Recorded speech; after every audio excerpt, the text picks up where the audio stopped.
In September of 2017, workers in Friesland did something unusual to recover a bomber lost in the Second World War. They drove sheet piles into the ground around part of a marshy waterway, sealed off the crash area, and pumped the water away. Only then could excavators begin digging downward through peat and mud. The aircraft below them was Avro Lancaster R5682 of No. 61 Squadron. It had disappeared into this ground 75 years earlier during a failed attempt to reach Bremen. The recovery was not simply about retrieving old aircraft parts. One member of the 7-man crew, Canadian rear gunner James Francis Cooper, had never been found. As the excavation moved deeper, engines, weapons, landing gear, and other wreckage began to emerge. Then the team found something more important: human remains.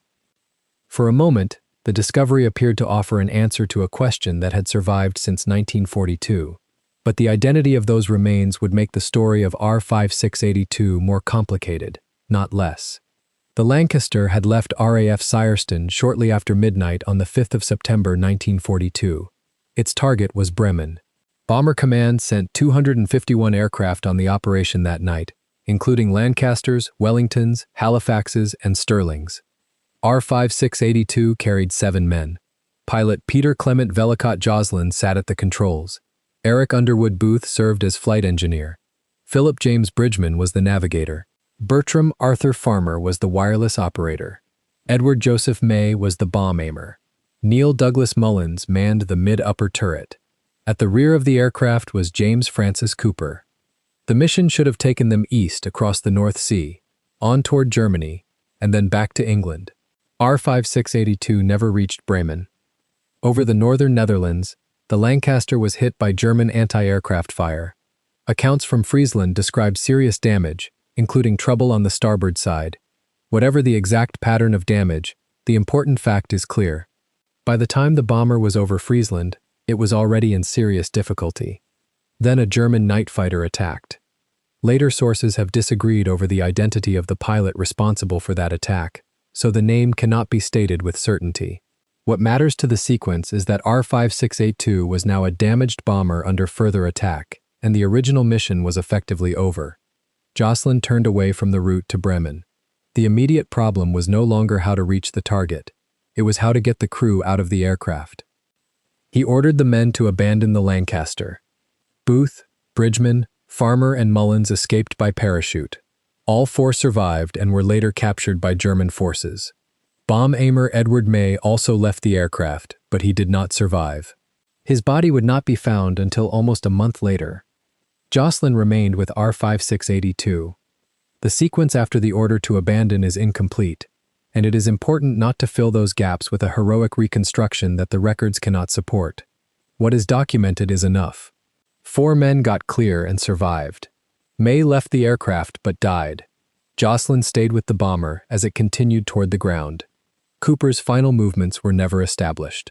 Before the final crash, bombs still carried aboard the Lancaster were released over the Gariep and Ernwar area. That detail matters because it shows how completely the mission had changed. The weapons intended for Bremen were no longer part of an attack plan. R5682 was now a damaged aircraft trying to survive long enough for men to escape. Then, at about 2:51 in the morning, the bomber came down near Wharton. It did not settle onto open ground as a recognizable aircraft. It drove into wet peat. The impact broke the Lancaster apart and drove wreckage deep into saturated ground.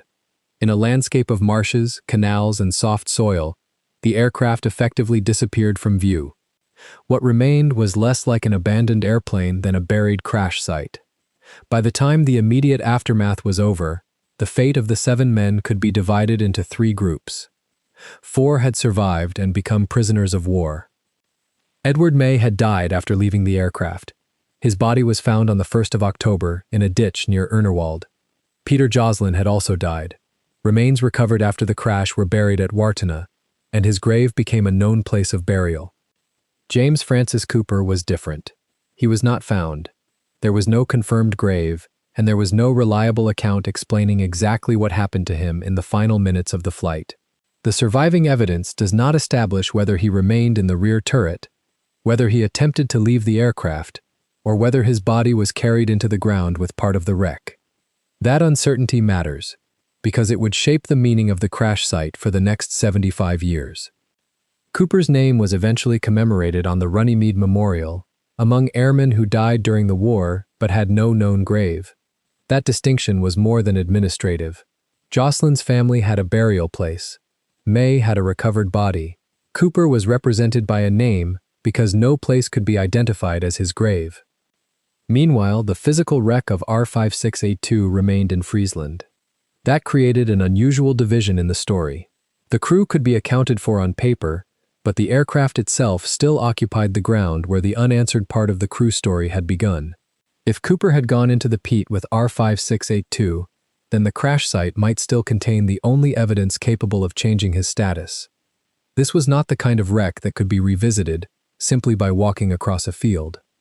The Lancaster had become buried in waterlogged peat. Parts of the crash area lay beside, or became associated with, the former Aldwinger landfill. Over the decades, the remains of the bomber sat beneath a landscape that continued to change around it. There was no intact aircraft visible beneath clear water. There was nothing a crane could simply hook onto and lift. Any recovery would first have to create controlled access to a crash layer hidden below mud, peat, and water. For decades, it remained where it had fallen. Then a completely unrelated problem forced the aircraft back into the story. In 2014, authorities in Friesland decided to contain the former Aldwinger landfill. The aim was to isolate contaminated material and prevent pollution from spreading into the surrounding environment. The planned work required sheet piling around the landfill. But the route of that work intersected the area where R5682 lay buried. After remaining beneath the landscape for roughly 3/4 of a century, the Lancaster was suddenly in the path of a modern environmental project. That changed everything. The aircraft could no longer simply remain where it was while construction continued around it. The wreck had to be dealt with, and because this was a wartime military aircraft with one crew member still missing, the job could not be treated as ordinary excavation. Province Friesland and the national government supported the recovery, while the municipality of Leeuwarden carried out the project. The Royal Netherlands Air Force Aircraft Recovery Service took the central specialist role, with contractor Lehman Speciaalwerken and other military specialists involved. There was also a reason to believe the site might still contain substantial parts of the Lancaster. Surveys suggested that the distribution of wreckage still roughly followed the shape of the aircraft. That did not prove James Cooper was there, but it meant the possibility could not be ignored. If human remains remained somewhere within the buried wreck, the excavation had to be careful enough to find them, recover them, and identify them properly. The project therefore presented an unusual collision between two kinds of responsibility. One was modern and environmental, containing a polluted landfill and protecting the surrounding area. The other came directly from the war, treating a military crash site with a missing crewman as something more than an obstruction in the ground. Nobody had discovered an intact Lancaster and decided to restore it. A civil engineering project had forced a decision about a wreck history had left in place. Once that decision was made, the work had to satisfy both the construction problem and the human one. Because the buried wreck still appeared to preserve much of the aircraft's original footprint, the Royal Netherlands Air Force chose a deliberate excavation rather than treating the area as ordinary earthworks. Material would be exposed gradually, identified as it appeared and removed under controlled conditions. That offered the best chance of recovering meaningful aircraft parts, dealing safely with wartime hazards, and noticing any human remains that might otherwise be lost. The distinction mattered. A construction crew clearing an obstruction is trying to remove material efficiently. An aircraft recovery team working a military crash site is also trying to preserve relationships between finds. A gun, an oxygen bottle, or a piece of armor is not important only because it is recognizable. Its position can help show which part of the aircraft has been reached. That becomes especially important when one member of the crew is still missing. So the objective became two things at once. The authorities needed to clear the aircraft from the area affected by the landfill containment work. And the recovery team had a chance to answer the last unresolved human question connected to R5682. Before they could dig, however, they first had to make the site dry. Sheet piles were driven around the crash area to create an enclosed working zone. Water inside that enclosure was pumped away, turning part of the wetland and waterway into a temporary excavation pit. Only then could the team begin working downward toward the bomber. Accounts of the project describe piling driven many meters into the ground. The exact measurements vary in later summaries, but the scale is clear. This was not a shallow trench around a few exposed fragments. A substantial temporary enclosure had to be built before the buried crash layer could be reached safely and methodically. Once the water was under control, the recovery changed character. Excavators began taking away peat and soil in controlled layers. Then pieces of aircraft started to appear. Some were small fragments, others were immediately recognizable. Propeller material emerged from the ground. Sections of engines followed. A landing gear leg was recovered. Machine guns were found. Oxygen equipment came out of the peat. So did armor associated with the pilot's seat. R5682 did not emerge as a complete bomber. It emerged piece by piece. The wreckage showed how completely the crash had broken the aircraft apart, but it also showed how much of the site had remained concentrated beneath the peat. Heavy components, weapons, crew equipment, and structural fragments were still there after 75 years. Each find had to be treated as part of the crash site rather than as an isolated relic. The recovery team was not simply collecting recognizable objects. Position mattered. The relationship between components mattered. Dangerous wartime material had to be identified, and because one crewman remained missing, even small discoveries could take on far greater importance than their size suggested. Explosive ordnance disposal specialists were part of the operation because a wartime bomber crash site could still contain ammunition or explosive material. Military identification specialists were also involved because human remains were possible. For more than 3 weeks, the excavation continued. This was the point where the scale of the operation became visible. The cofferdam and pumps had only created access. The real recovery still depended on removing the ground slowly enough to recognize what the impact had left behind. Each new depth could produce anything from anonymous fragments to a component large enough to identify immediately. Layer after layer came away. More of R5682 appeared. The propellers, engine pieces, and machine guns made the scale of the wreck visible, but they did not answer the one question that had followed the aircraft since 1942. Where was James Cooper? If he had remained with the Lancaster, the excavation might still find him. If he had left the aircraft before impact, the wreck might never answer the question at all. The evidence did not allow anyone to know which possibility was correct. Then the excavation produced human remains. They were limited in quantity, and clothing material was also found. By then, engines, weapons, and pieces of the airframe had already come out of the peat, but a few fragments of human remains mattered more than any of them. Of the 7 men aboard R5682, only one still had no known grave: James Francis Cooper. The discovery therefore created an obvious possibility.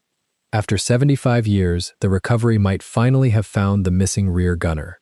The significance was immediate because there was no second missing name to confuse the question. Among the 7 men, Cooper alone still had no known grave.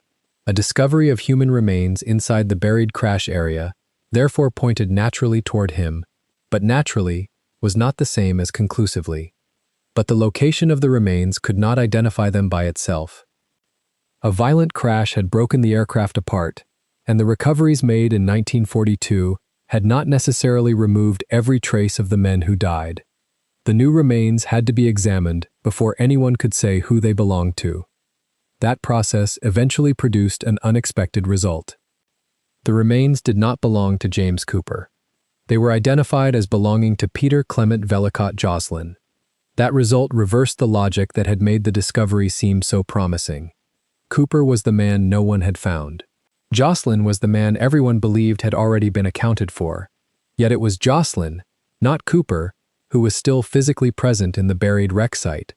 The man whose grave had existed at Wharton since the war was the man the excavation had found again. That meant the remains recovered in 1942 had not represented everything left of Joslin at the crash site. Additional fragments had remained with the wreck, buried in the peat for 75 years, while a grave bearing his name already stood nearby. The recovery had found one of R5682's dead, just not the man it had been looking for. For James Cooper, the central question remained exactly where it had been before the first sheet pile was driven. No confirmed remains. No known grave. No secure reconstruction of his final moments. The excavation itself, however, had achieved much of what it was designed to do. The buried crash site had been opened and investigated. Major components and large quantities of aircraft material had been recovered. Specialists had dealt with a site that contained both military wreckage and the possibility of human remains, while the landfill containment project could continue without simply cutting through the aircraft's last resting place.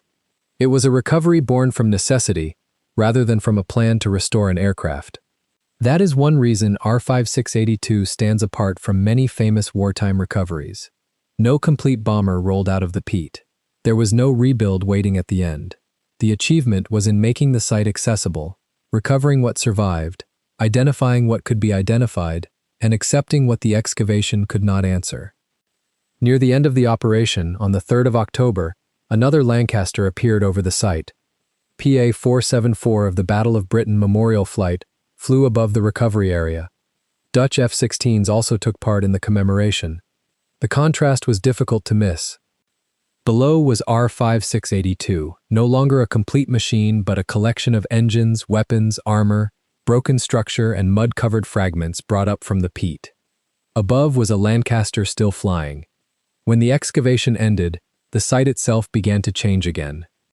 A memorial called Deswaluhaven was later created near the crash location and opened on the 15th of April 2018. Its design contains 251 nesting openings. That number reaches back to the beginning of R5682's final mission. 251 aircraft had been sent toward Bremen on the night of the 4th and 5th of September 1942. 12 did not return. At Deswaluhaven, 12 of the openings are closed. R5682 was one of those 12. The number that had once described a bomber force leaving England now exists physically at the place where one of those bombers ended its flight. Recovered material from R5682 also became part of the local exhibition, telling the story of the aircraft, the crew, and the excavation. Among the objects associated with that history is a propeller blade carrying visible wartime damage. But the most important human result of the recovery was not an engine, a gun, or a propeller. It was the identification of the remains found in the Peat. Several years after the excavation, those additional remains of Peter Joslin were returned to the grave that had carried his name since 1942. On the 27th of September, 2022, they were reinterred at Wharton with military honors. 80 years after R5682 crashed, part of its pilot completed a second journey to the same grave. James Cooper still had no equivalent return. His name remained at Runnymede because no known grave could be attached to him. The 2017 recovery solved many physical questions about Lancaster R5682. It showed that substantial wreckage had survived beneath the Peat. It revealed engines, weapons, landing gear, crew equipment, and broken structure. It allowed the landfill containment project to move forward without simply driving through the wartime crash site. It recovered human remains and established that they belonged to a crewman already believed to have been recovered and buried decades earlier. But it did not solve the question that gave those remains their first significance. What happened to James Francis Cooper after the order to abandon the aircraft remains unknown. Today, near the place where R5682 went into the ground, the memorial carries 251 openings and 12 closed spaces. One of those closed spaces represents a Lancaster that never reached Bremen. Its wreck was finally opened after 75 years beneath the Peat. The ground gave back its engines, its guns, pieces of its airframe, and even part of its pilot. James Cooper was the one thing it did not return.